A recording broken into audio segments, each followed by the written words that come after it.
প্রকৃতিতে ভ্যাপসা গরম, অস্বস্তিকর আবহাওয়ার মধ্যে কয়লার আগুনে লোহা পোড়াতে ব্যস্ত সাভারের নামাবাজারের কামার সম্প্রদায়। দরদর করে ঝরছে ঘাম, তবু দম ফেলার জো নেই, কারণ সামনে বসা ক্রেতাদের তাড়া আছে।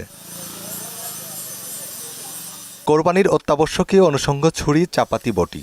শহরে উচ্চবিত্তরা আসেন নতুন কিনতে, আর মধ্যবিত্তরা আসেন পুরনোগুলোই ঠিকঠাক করতে। এখানে ছুরি আছে, বটি আছে, চাপাটি আছে। এখানে সবচেয়ে বেশি কমে পাই আমরা সাভারের ভিতর। গরু কুরবানি দেবো, ডাল চাপাটে গেলে আর কি পানি দিতেছি, ধার দিতেছি। কুরবানি আমি দিচ্ছি না, আমি এক মালিক এখানে খাই, সেই মালিক দিচ্ছি।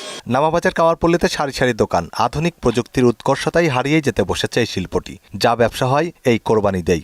বছর বছর এবার পুরানো কাজটা বেশি। গরু জব করার ছুরি বেচবা লইছি 1000 টাকা পিস, 1200 টাকা পিস। তারপরে চামড়া চুলার চাক্কুগুলো বেচবা লইছি 100 টাকা, 150 টাকা, 200 টাকা। শেষ বেলায় বিক্রি বেড়েছে কয়েক গুণ। চাহিদা মতো যোগান দিতে না পারায় ফিরিয়ে দিতে হচ্ছে ক্রেতাদের। ওয়ালটন ফ্রিজ কিনে অনেকের মতো আপনিও হয়ে যেতে পারেন মিলেনিয়াল। সেরা পণ্যের সেরা অফার। প্রথম দিকটা ছিল না, কিন্তু লাস্টের দিকে এখন 2 দিন ধরে খুব ভালো। এখন মনে করেন কইরা সারা যাইতেছে না, কাস্টমার খেদা দেওয়া লাগতেছে। বেড়েছে পশু খাদ্যের চাহিদাও। খড়, নেপিয়ার ঘাস আর কাঁঠাল পাতা সাজিয়ে বসেছেন মৌসুমী ব্যবসায়ীরা। এক বিক্রেতা তো আবেগে বলেই বসলেন, গরুর চেয়ে খাবারের বিক্রিই বেশি। গরু যত বিক্রি না হইতেছে তার থেকে এগুলো বেশি বিক্রি হইতেছে।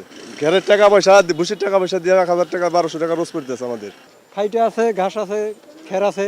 অনায়াসে হাড় মাংস কাটাকুটিতে বেশি প্রয়োজন গাছের গুড়ি। বাজারে এটিও মিলছে সহজেই। সবার মুখে বাড়তি দামের অভিযোগ থাকলেও ঈদ আনন্দে সে নিয়ে ভাবছেন না কেউই। মনিরুল ইসলাম, মোহনা সংবাদ, ঢাকা।